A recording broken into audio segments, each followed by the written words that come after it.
وطبعا حلقتنا النهارده هنتكلم عن تحديات بين كرة القدم ومواهب الشباب. وطبعا زي ما انتم شايفين بتاع الدليفري وقف واتكلم معاه وقال له انت هتنفذ الشوطه، لو جبتها هتاخد ازازه ايه بقى، هي ازازه كده مشروب ما نعرفش اسمه فوري ولا فوري.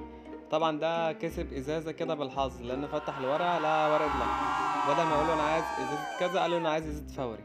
وهنا بقى اخونا الشاب ده قال له لازم توقف الكرة على راسك، لو وقفتها على راسك اقل من ثانيتين هتاخد الازازة. طبعا زي ما انتم شايفين انا ما عرفش الموكوس يجيبها فبالسلامة.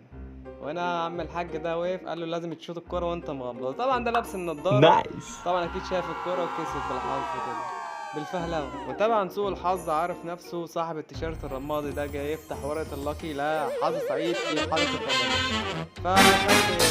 خد ديله في بعضه وجري. وهنا المعلم ده عمال يحاول ويعافر ان يطلع الكوره بس تقف على راسه لمده ثانيتين ثلاثه ما عرفش، وفي الاخر لم ديله في اسنانه وجري.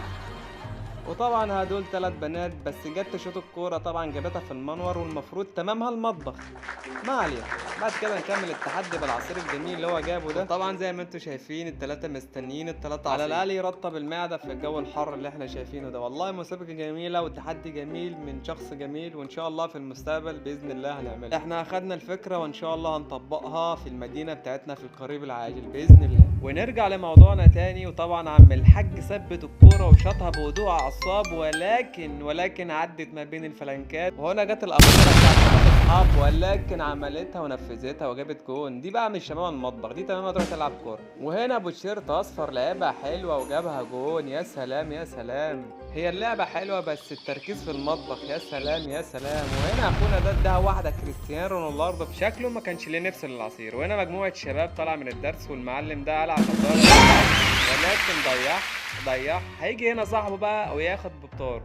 يا سلام عليك، خد 2 صاحبه كسب 2، واحده دي وواحده لصاحبه اللي هو معرفش يجيبها.